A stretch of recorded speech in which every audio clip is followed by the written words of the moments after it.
मैं आप सभी जो अपने अपने घरों में बैठे हुए हैं, अपने टीवी सेट पर इस समय देख रहे हैं, सभी के लिए मंगल कामना करता हूं। और यहां से मैं चाहूंगा कि आप सभी मेरे साथ उच्चारण कीजिए, सर्वेषां स्वस्तिर्भवतु, सर्वेषां शांतिर्भवतु, सर्वेषां मंगलम भवतु, लोकाः समस्ताः सुखिनो भवन्तु। हम सभी के लिए मंगल कामना करते हैं, पूरे विश्व के लिए।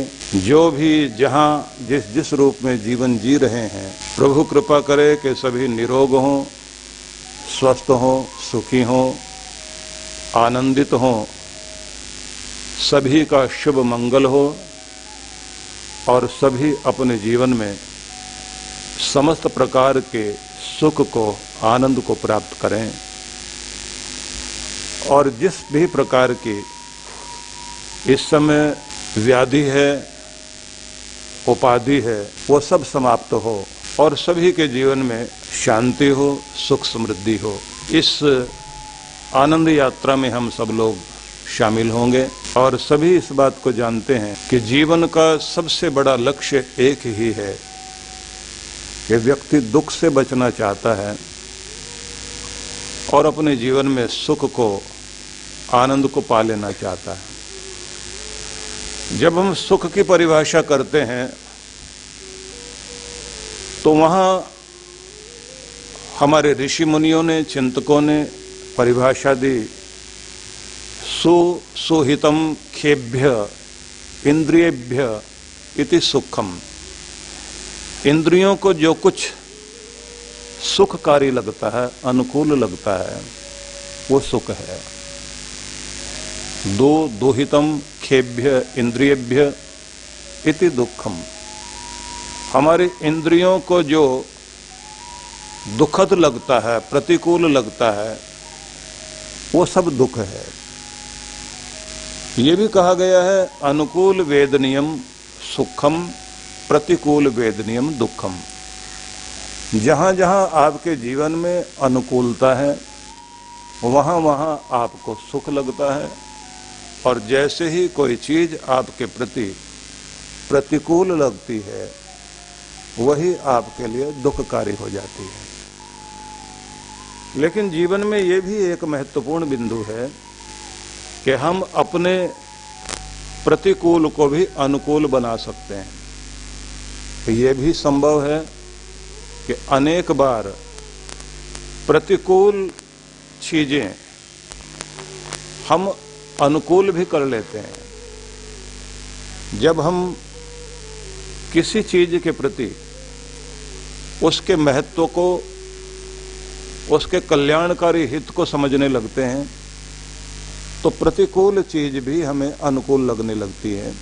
क्योंकि बहुत बार बाल बुद्धि के कारण हम ऐसे पदार्थ जो हमें पसंद नहीं आते स्वाद के अनुसार, लेकिन जैसे ही ये पता लगता है कि इसका स्वाद भले ही अच्छा न हो लेकिन स्वास्थ्य के लिए हितकर है, तब आप उसे खाने लगते हैं और उसमें फिर स्वाद आने लगता है। ये भी देखने में आया है कि कोई एक वस्तु एक सीमा तक सुख देती है, लेकिन जैसे ही उस सीमा से ऊपर उठ जाए तो फिर वही चीज दुख देने लगती है। मतलब किसी को रसगुल्ला यदि पसंद है और वो रसगुल्ला 3, 4, 5, 6, 7 तक उसे पसंद आता है, 7 के बाद जैसे 8, 9, 10 तक पहुंचने लगता है या जबरदस्ती कोई खिलाए, तब वही चीज उसको दुख देने लगती है। कोई भी गीत संगीत एक सीमा तक सुख देता है, अगर उसी को 100 बार सुनाया जाए तो व्यक्ति उससे बोर होता है, मतलब प्रतिकूलता आने लगती है। संसार ऐसा ही है कि यहाँ अनुकूलता प्रतिकूलता हर पल है, स्थान स्थान में है, हर वस्तु में है, जिसके कारण हम सभी को एक ही चीज सुख भी दे रही होती है, दुख भी दे रही होती है। यही वस्तुओं के साथ है, यह व्यक्तियों के रिश्तों के साथ भी है। रिश्तों में एक समय तक व्यक्ति को चीजें पसंद आ रही होती हैं, आगे चलते चलते आकर्षण विकर्षण में बदल जाता है। इसलिए विचारणीय बात यह है कि अनुकूलता और प्रतिकूलता ये भी हमारे मन के अनुरूप है। इसलिए हर व्यक्ति इस दुनिया में दुख से बचना चाहता है, सुखी होना चाहता है, लेकिन इससे भी एक महत्वपूर्ण बात है कि इस सुख दुख के जगत से भी ऊपर उठकर एक आनंद का लोक भी है। और इस आनंद लोक को यह माना जाता है कि अगर आप अपने ध्यान को अपने सिर के ऊपरी भाग में लेकर जाएं और आपकी जो पीनियल ग्लैंड है उसका स्राव आपके शरीर में झरने लग जाए, तो आपके अंदर खुशियां आने लगती हैं, आपका आनंद आपके अंदर में बरसने लगता है। इसी को कहा जाता है अमृत का झरना। अमृत अंदर झर रहा है। कमाल की बात यह है कि उसे फिर इंद्रिय सुख महत्वपूर्ण नहीं लगता। संसार के पदार्थों से मिलने वाला, व्यक्तियों से मिलने वाला सुख फिर सुख नहीं लगता।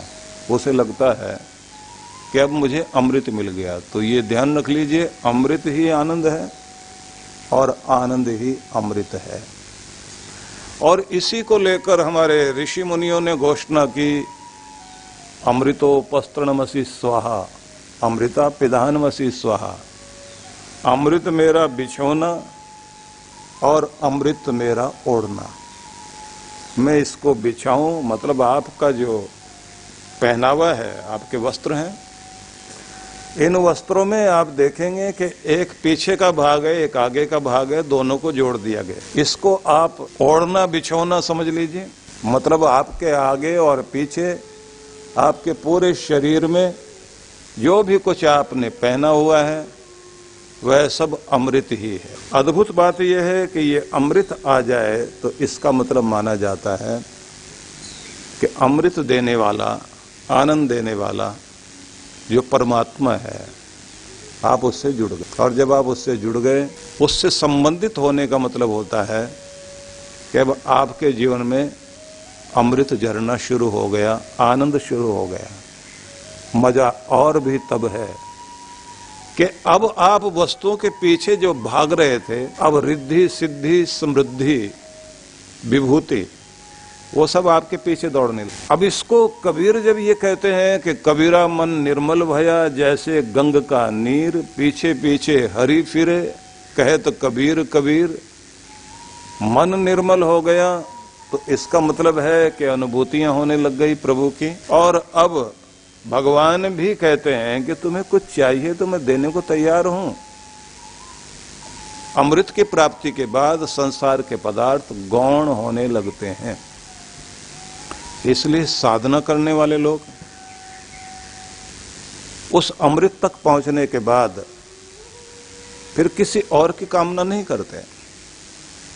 अद्भुत बात है, सह्याद्री की तलहटी में साधना करने वाले, जिन्हें अवधूत दत्तात्रेय के नाम से हम लोग जानते हैं और जिन्होंने अवधूत गीता दी, उनके महान संदेश लोगों को प्राप्त हुए।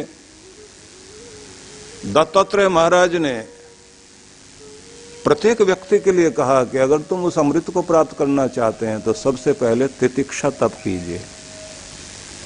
वो तितिक्षा तप क्या होता है? अनुकूलता प्रतिकूलता के मध्य एक समभाव रखते हुए इतने शांत और सहनशील बने रहें कि आपको किसी भी चीज के आने जाने से कोई फर्क नहीं पड़ना चाहिए। किसी के मान देने से भी नहीं, किसी के अपमान देने से भी, गर्मी से भी नहीं, सर्दी से भी नहीं, लाभ से भी नहीं, हानि से भी नहीं। आप बर्दाश्त को, सहनशीलता को वहां ले जाएं कि आपकी मजबूरी नहीं, डॉक्टर जैसे अपने रोगी के व्यवहार को बर्दाश्त करता है, माँ जैसे अपने बालक के व्यवहार को, दुर्व्यवहार को बर्दाश्त करती है, और जिस तरह से बड़े जन बच्चों की मूर्खताओं को भी उपेक्षा करते हैं, इग्नोर करते हैं, लेकिन बुरा नहीं मानते। आप भी किसी पागल व्यक्ति के व्यवहार को अगर अनुभव करना पड़ जाए तो आप उसकी तरफ देख करके यही कहते हैं कि मूर्ख है। कोई शराब पिए, कुछ भी मिट्टी धूल उड़ाकर लोगों को पीड़ित कर रहा है, लोग वहां से बचकर निकलेंगे। किसी कुत्ते के भौंकने पर आप यही समझते हैं कि ये जानवर है, ये अपना कार्य कर रहा है। तो मतलब सब कुछ बर्दाश्त करते हैं, मौसम को बर्दाश्त करते हैं, आप गर्मी सर्दी को बर्दाश्त करते हैं। बर्दाश्त के बिना तो रिश्ते भी नहीं चलते, और बर्दाश्त के बिना तो आप अपने जीवन में उच्चता को भी प्राप्त नहीं करते। दत्तात्रेय महाराज ने कहा था कि तितिक्षा पहली कसौटी है। उसके बाद उन्होंने कहा था कि उपवास करें, आहार का भी, बोलने का भी, चेष्टाओं का भी, मतलब नियंत्रित करके चलना। मैं इस बात को इस तरह से कहूंगा कि जिन लोगों ने अपनी चेतना को बहुत उच्च स्तर पर पहुंचाया और जिन्होंने ये समझा कि केवल जानवरों की तरह जीवन जीने के लिए इस दुनिया में हम नहीं आए हैं, जिन्होंने ये समझा कि कीड़े मकोड़ों की तरह दुनिया में जी करके हम विदाई लेना नहीं चाहते, जिन लोगों ने ये समझा कि भीड़ का हिस्सा बन करके हम इस दुनिया में जीने के लिए नहीं आए हैं, जिन्होंने इस बात को समझा कि केवल इतनी सी बात कि नौकरी कर ली, रुपया पैसा मिल गया, रोटी लेकर आ गए, खुद का पेट भर लिया, बच्चों का पेट भर लिया, और उसी परिवार के इर्द गिर्द गोल दायरे में घूमते घूमते जिंदगी पूरी हो जाए, इसलिए जीवन नहीं है। कुछ बड़ा करने के लिए, कुछ बड़ा होने के लिए। बड़ा करने का भी मतलब तब होता है जब आपके जीवन में या आपके खुद के अंदर बड़प्पन आता है। कुछ लोग अपनी छोटी सी आयु में ही बहुत बड़े होते हैं, और कुछ लोग बड़े होने के बाद भी बाल बुद्धि बने रहते हैं। ज्ञान ही व्यक्ति को ऊपर उठाता है। ऐसे लोग जो कुछ बड़ा होना चाहते हैं तो वो अपने तप के द्वारा आगे की यात्रा को जारी करते हैं। इसलिए उन लोगों की सबसे पहली कोशिश होती है कि हम अपनी साधना करें, और साधना का भी मतलब होता है कि अपने मन को एकाग्र करना सीखें। और इसमें भी एक महत्वपूर्ण बिंदु होता है कि जब आपका मन कहीं भी टिकता है, ये मन बड़ा आश्चर्यजनक कार्य करता है। आप लोग इस बात को ध्यान देना, मन जिस चीज पर टिक गया उस चीज में बिजली पैदा कर देगा। मतलब पंखे में पावर जाती है तो पंखा चलने लग जाता है ना। किसी बल्ब के अंदर आप पावर को, लाइट को भेजें, बिजली को भेजें, इलेक्ट्रिसिटी को भेजें, तो बल्ब जलने लग जाएगा, पंखा चलने लग जाएगा, मशीनें चलने लग जाएंगी। मन जहां टिक जाएगा उसी को गतिशील कर देगा। घृणा में टिक गया, घृणा को बढ़ा देगा। प्रेम में टिक गया, प्रेम को बढ़ा देगा। वैराग्य में टिक गया आपका मन तो आपके वैराग्य को बढ़ा देगा। और अगर आपका मन व्यसनों में टिक गया तो आपको व्यसनी बना देगा, रोगी को रोगी बना देगा, भोगी को भोगी बना देगा, योगी को योगी बना देगा। इसलिए पहली बड़ी महत्वपूर्ण बात कही गई है कि अगर आप अपने जीवन में आगे जाना चाहते हैं तो पहले अपने मन को टिकाना सीखें। इसी को धारणा कहते हैं। लेकिन उससे पहले भी एक बिंदु होता, प्रत्याहार करना। जहां से अपने मन को हटाना है और जहां अपने मन को ले जाना है, तो उसको कहा जाता है कि आपके इंद्रियों का बहाव किस ओर है। अगर आपकी इंद्रियों का बहाव उस तरफ है जहां आपको जाना ही नहीं चाहिए, तो उसका उल्टा आहार कराया जाए, वहां नहीं जाने दें। उन्हें समझाएं कि अगर विद्यार्थी को पढ़ना है तो पढ़ने वाले विद्यार्थी को सबसे पहले ये सोचना होगा कि मेरे मन को चंचल करते हुए कौन सी ऐसी चीजें हैं जो मुझे भटकाएंगे। वो कौन सी माया है जो आपको ऊपर उठने नहीं देना चाहती। आपको लक्ष्य तक नहीं जाने देना चाहती, तो आप फिर उससे उल्टा व्यवहार करते हैं, आकर्षण को विकर्षण में बदलते हैं कि वो मेरा मार्ग नहीं है, मेरा मार्ग ये है। प्रत्याहार के बाद ही आता है कि आपकी एकाग्रता सिद्ध हो और उसी के बाद आपका ध्यान शुरू होता है। दत्तात्रेय महाराज ने सबसे पहले कहा कि तितिक्षा को महत्व दें, उपवास को महत्व दें, और फिर उन्होंने कहा कि मौन भी जीवन में आना चाहिए। ये भी बड़ा महत्वपूर्ण है। आप शांत होकर, मौन होकर, चुप होकर बैठ सकें। इस मौन का मतलब केवल इतना ही नहीं कि आप बोलना छोड़ दें। इस मौन का मतलब होता है कि आपका मन शांत हो जाए, खामोशी में चला जाए, इतने साइलेंस में आप पहुंच जाएं कि आपको अपने अंदर शांति की अनुभूति होने लग जाए। आप जहां बैठे हैं अपने उस मौन में जाते जाते सिर से लेकर पांव तक आपके अंदर शांति की अनुभूति होने लग जाए। मन के अंदर उठती हुई तरंगों को आप शांत कर लें। आपके रात्रि में सोते समय जैसे ही अंधेरा होने लगता है, मतलब आप लाइटें बंद कर दें, शरीर के अंदर जो उस समय एक केमिकल का, एक रसायन का स्राव होता है, वो फिर आपको नींद देने लगता है। कल जब हम लोग यहाँ चर्चा करेंगे उस समय मैं आपको बताऊंगा कि जब आपकी साधना ऊपर उठती है तो कौन कौन से हार्मोन्स के स्राव शरीर में होने से क्या परिवर्तन आने शुरू होते हैं। क्योंकि हम लोग इस बात को जान लें कि ज्ञान उतना ही नहीं जितना किताबों से लोगों ने थोड़ा बहुत पढ़ लिया है। साधना का मार्ग ही अलग है।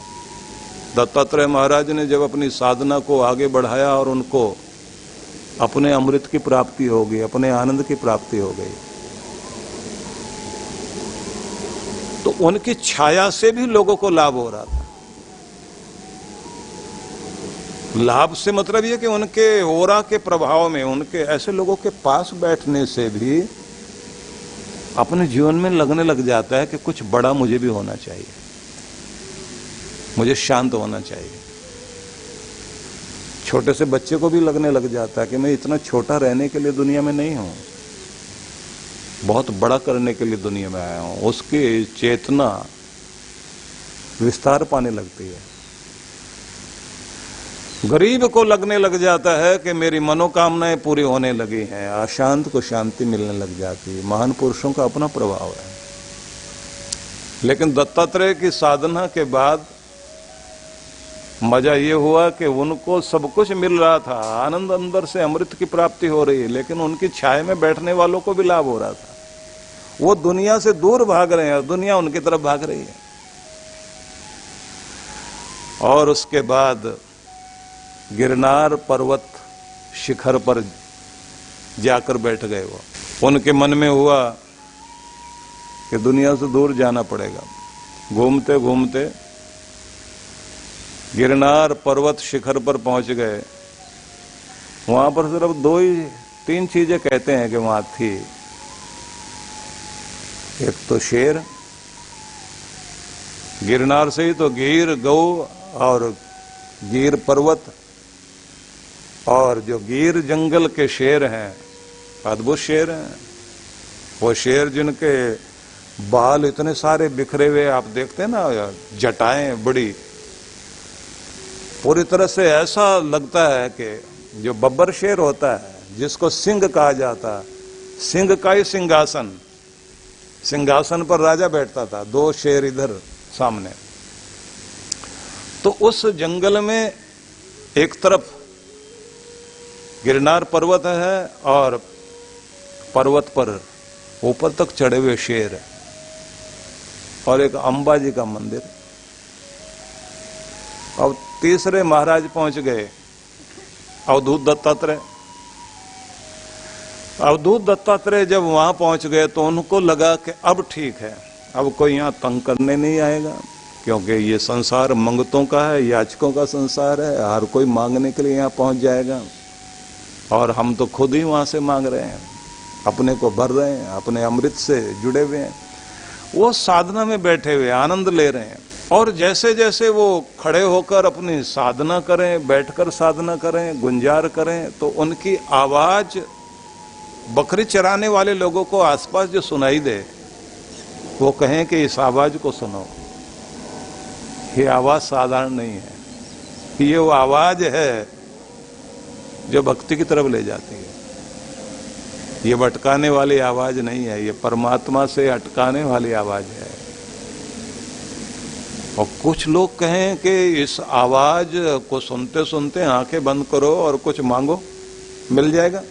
तो बच करके बैठे थे पर्वत शिखर पर, और दुनिया दुनिया भर के लोग वहां पहुंच गए, क्योंकि जो पीर हैं, फकीर हैं, सिद्ध हैं, साधक हैं, संत हैं, ज्ञानी हैं, ऋषि हैं, मुनि हैं, ऐसे लोगों के पास उस मालिक से जुड़ने के बाद जो कुछ अंदर घटता है उसे लेने के लिए दुनिया दुनिया के लोग उनके नजदीक आने लग जाते हैं। क्योंकि वो भर जाते हैं तो सारी दुनिया भर के याचक आकर खड़े हो जाते हैं। चर्चा हो गई आसपास के गांव में, और भागते भागते लोग वहां पहुंच गए। लोगों ने सोचा कि दर्शन तो करें, कौन पवित्र आत्मा यहाँ है। ऊपर गए तो वहां एक धुनी उन्होंने लगाई हुई थी, चिमटा गाड़ा हुआ अपना, और झरने के पास महात्मा जी अपने साधना में हैं। अब लोगों ने सोचा कि इतनी दूर जाना है तो अपने घर से आटा वाटा लेकर आए थे, उसमें कुछ मिलाया उन्होंने मीठा, और एक बहुत बड़ा मोटी रोटी जिसे उन्हें वो टिक्कड़ बोलते हैं, वो ले जा करके उस धुनी में डाल दिया। लोग वहां बैठ गए और बोले इनको छेड़ना नहीं, लेकिन यहां बैठे बैठे बहुत कुछ मिल जाएगा। वहीं बैठे बैठे लोग, जैसे वो आंखें बंद करके बैठे हैं ऐसे लोग बैठे हुए। अब जैसे लोग चढ़कर आए, एक दूसरे से बोलकर बात करते हैं। 11,000 सीढ़ियां चढ़ के पहुंचे हैं। कुछ आपस में बात करें कि ये 11,000 तो तुम चढ़ के बैठे हो, लेकिन वो कितनी लाख सीढ़ियां चढ़ के अंदर बैठा हुआ उसको भी तो देखो, जिसकी छाया मात्र से तुम्हें इतना कुछ मिल रहा है। उनके शोर को सुनने के बाद 30-40 किलोमीटर दूर दूर से चल के लोग आते थे। तो उनके शोर को सुनने के बाद इन्होंने आंखें खोली, हम वहां से भागे और डीप जंगल में जाकर बैठ गए। अब वहां जाकर जैसे बैठे, लगाई समाधि, आंखें बंद की, तो अपने गुरु का ध्यान किया। सिद्ध पुरुषों की वाणी सुनाई देने लगी। क्या बात हुई, परेशान हो? बोले यहां भी आ गए। अंदर आवाज आई कि तुम्हारे अंदर नारायण आकर बैठ गए हैं, और उनका अमृत झरने लगा। विष्णु भगवान अंदर बैठ गए हैं, उनका अमृत झरने लगा है, तो चरण दबाने के लिए, सेवा करने के लिए लक्ष्मी जी आ गई है। और ये लोग पागल नहीं है, जहां शहद होता है वहीं ये लोग भी पहुंच जाते हैं। ये सारे मक्खियां हैं। इनको लगता है कि लक्ष्मी जी आपकी सेवा करने के लिए, मतलब अपने नारायण की सेवा करने के लिए आ गई आपके हृदय में, तो उन्होंने आसपास इंतजाम करना शुरू कर दिया। अब लोग यहाँ पैसे भी चढ़ाएंगे, लोग यहाँ धन भी देंगे, लोग यहाँ ये भी करेंगे कि आपका बड़ा स्थान बना दें, कुछ भी कर दें।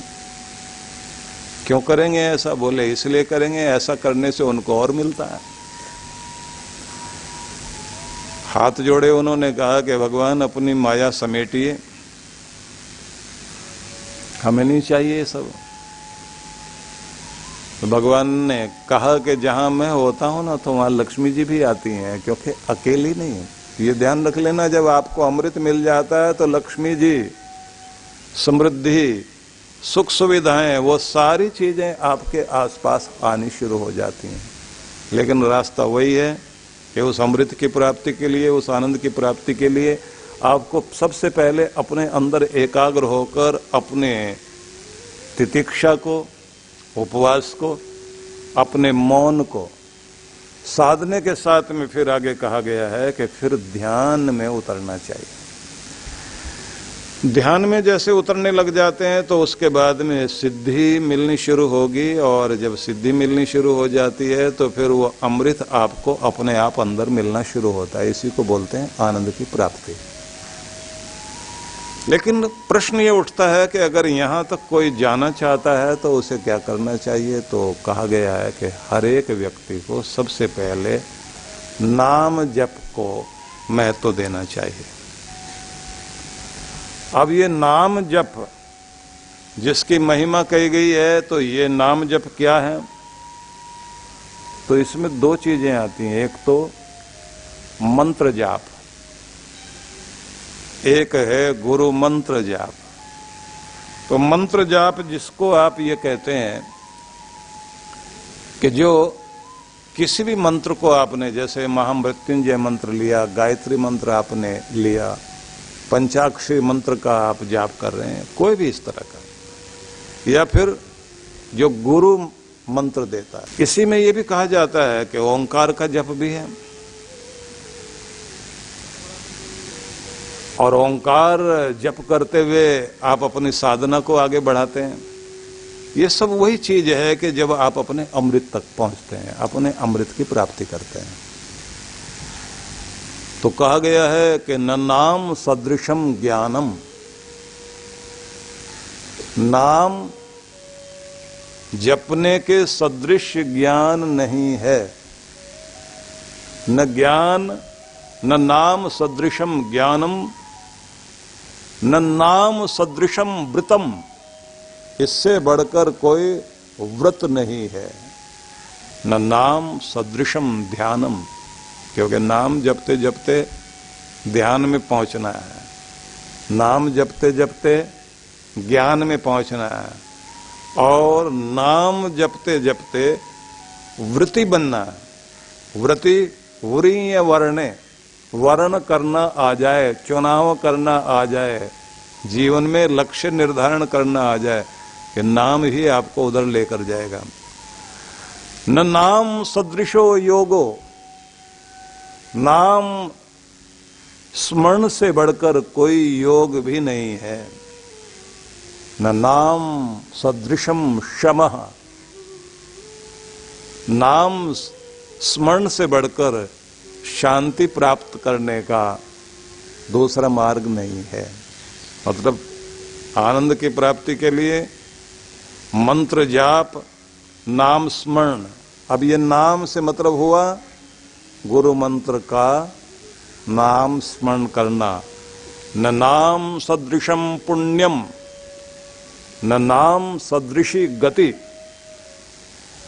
नाम स्मरण करने से बढ़कर पुण्य कार्य कुछ भी नहीं है, और न नाम स्मरण से उत्पन्न होने वाली जो गति है, जिसे कहा जाता है सदगति, उससे बढ़कर के फिर कोई और गति नहीं है। मतलब मुक्ति का साधन भी नाम स्मरण है। तो समझ में आया कि यदि हम अपने जीवन में आनंद की प्राप्ति करना चाहते हैं तो सबसे पहले हमें और सारी चीजों के साथ साथ नाम स्मरण करने की भी आदत डालनी होगी।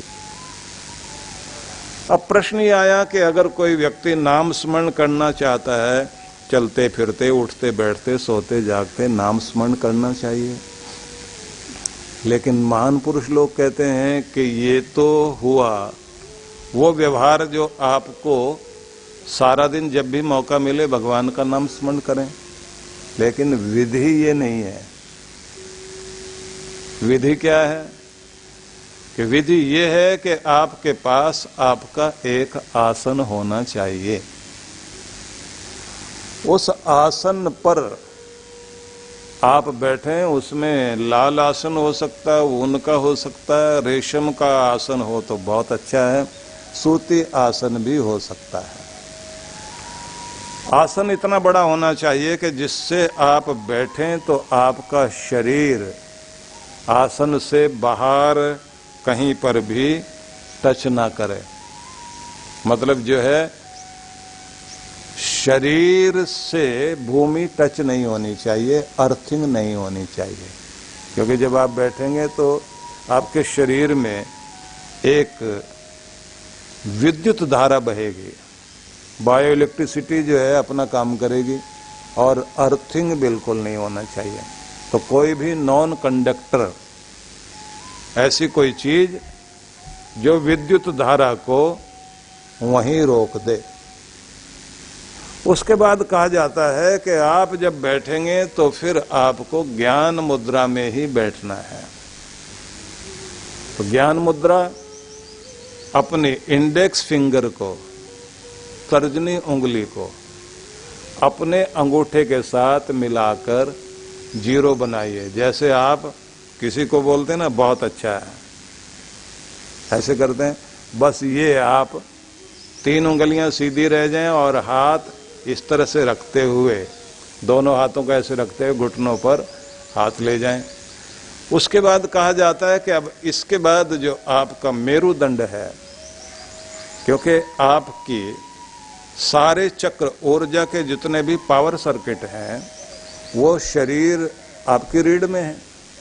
तो जहां से आपकी रीढ़ शुरू होती है वहीं इच्छाओं का केंद्र विराजमान है और आपकी सारी एनर्जी इच्छाओं की तरफ जा रही है और इच्छाएं लहरों की तरफ उठ रही हैं। एक लहर दूसरी लहर को जन्म दे रही है और ये लहर पर लहर, लहर पर लहर, एक इच्छा पूरी होगी 4 को जगा जाएगी।